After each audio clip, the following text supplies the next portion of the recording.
En el año 1965, la familia de Feo se mudó al número 112 de Ocean Avenue, en el tranquilo barrio residencial de Amityville, Long Island. La casa, de arquitectura colonial holandesa, tenía 3 pisos, sótano, garaje, un jardín amplio y acceso privado al río. Era una vivienda espaciosa y elegante. Para muchos, representaba el sueño americano. Para Ronald de Feo, señor, patriarca de la familia, era una prueba de su éxito. Lo había conseguido: una buena casa, una esposa obediente, 5 hijos y un trabajo estable como gerente en la concesionaria de su suegro. Era un hombre de aspecto imponente, reservado y explosivo, que creía que la disciplina se imponía con gritos, amenazas y, si era necesario, con golpes.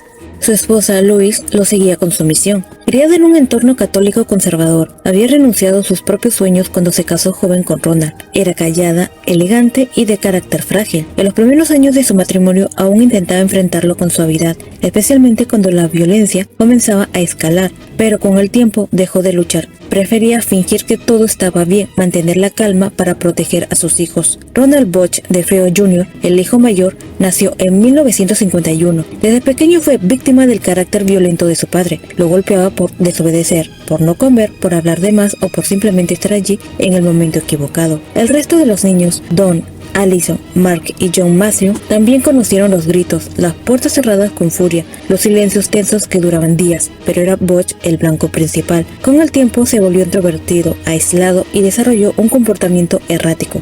Durante la adolescencia, Bosch comenzó a tener episodios de furia incontrolable. Su rendimiento escolar fue en picada. Nadie en la casa hablaba de eso. Su padre insistía en que su hijo era un inútil. Su madre intentaba protegerlo en secreto. A los 17 años ya consumía alcohol con frecuencia. A los 18 comenzó con la heroína y el LSD. Sus amigos lo conocían como un tipo raro, que podía reírse sin razón o volverse agresivo de un momento a otro. La familia, por vergüenza, lo llevó a un psiquiatra una vez, pero después de eso no insistieron. Preferían fingir que era normal. Ron el señor lo obligó a trabajar con él en la concesionaria. Le pagaba bien, con la esperanza de que sentara cabeza. En realidad, Bosch robaba dinero del negocio familiar para comprar más drogas y armas. Su colección incluía escopetas, cuchillos y rifles. Uno de ellos, un Marlin calibre 35, sería el que usaría después. Lo mantenía en su habitación como si fuera un amuleto.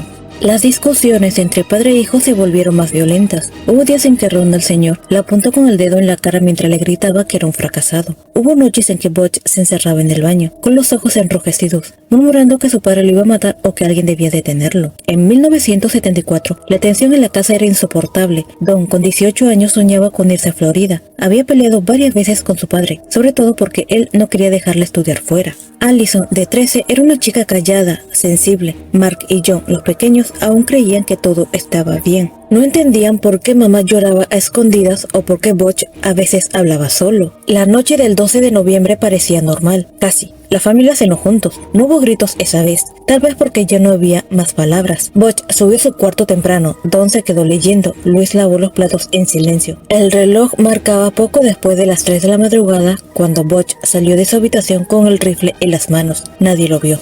Subió primero al dormitorio de sus padres. Disparó 2 veces a su padre, que dormía boca abajo. Los balazos fueron directos a la espalda y al riñón, perforando órganos y columna. Ron el señor murió sin despertarse. Su madre sí abrió los ojos, alcanzó a incorporarse, no gritó, no tuvo tiempo. Bosch disparó 2 veces. Uno de los proyectiles le destrozó el rostro. Cayó boca abajo sobre la almohada. Murió en segundos. Luego fue al cuarto de sus hermanos pequeños. Mark y John compartían cama. Estaban en pijama, dormidos. Disparó a cada uno una sola vez en la espalda. Luego fue por Allison. Le disparó en la cabeza. Ella estaba boca arriba.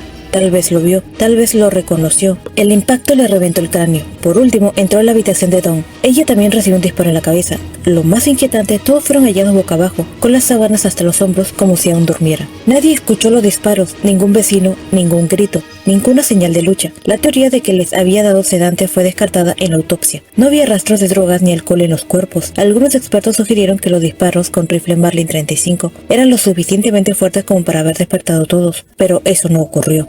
Bosch se bañó, se cambió de ropa y escondió el arma en una alcantarilla. Fue al trabajo por la mañana, actuando como si nada. Alrededor de las 6 de la tarde, entró en un bar cerca de casa y gritó: "Mi familia fue asesinada". Un grupo de hombres lo acompañó hasta Ocean Avenue. Llamaron a la policía. Los oficiales entraron al lugar y lo que encontraron fue la escena más escalofriante que había visto ese vecindario. 6 cuerpos alineados en sus camas, en posición exacta, sin signos de violencia externa, salvo los disparos. La casa estaba limpia, ordenada, silenciosa. Butch fue interrogado de inmediato. Primero culpó a un mafioso llamado Luis Fellini. Luego dijo que había estado drogado. Después, que alguien había entrado y lo habían obligado a mirar. Finalmente, se quebró. Dijo que los había matado él. Una vez que empecé, no pude parar. Fue arrestado esa misma noche. Durante el juicio, la defensa alegó locura. Dijo que Butch escuchaba voces, que actuó poseído, que no entendía lo que hacía. Pero los psiquiatras del estado dijeron que él sabía exactamente lo que hacía, que tenía un trastorno antisocial. Sí, pero que fue consciente de sus actos. El jurado lo encontró culpable de los 6 asesinatos. Fue condenado a 6 cadenas perpetuas consecutivas. Nunca dio una versión coherente. En algunas entrevistas, acusó a su hermana Dawn. Dijo que ella había matado a los niños y que él la mató en un arrebato. Luego cambió la historia y dijo que fue una masacre en grupo. Nunca se encontró evidencia de otra persona implicada. Un año después de la matanza, la casa fue vendida a un precio muy por debajo del valor del mercado. La compraron George y Kathy Lutz,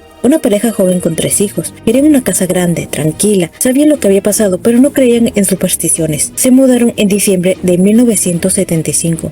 Desde el primer día las cosas no fueron normales. Puertas que se cerraban solas, olores nauseabundos, ruidos que venían de las paredes. George comenzó a despertar siempre a las 3:15 de la mañana, la misma hora en que ocurrió la masacre. El comportamiento de todos cambió. La hija menor comenzó a hablar con un amigo invisible llamado Jody, que describía como un cerdo gigante con ojos rojos brillantes. George se volvió agresivo, distante. Se obsesionó con el fuego, encendía la chimenea constantemente. Kathy tuvo sueños con las muertes de los DeFeo, al detalle, aunque nunca había leído los informes. Llamaron a un sacerdote para bendecir la casa. Durante la ceremonia, él escuchó una voz que le susurró: "Vete de aquí". Afirmó que fue atacado físicamente por una fuerza invisible. 28 días después de mudarse, los Lutz huyeron de la casa en medio de la noche, dejando todas sus pertenencias. Dijeron que no podían más, que algo los estaba destruyendo.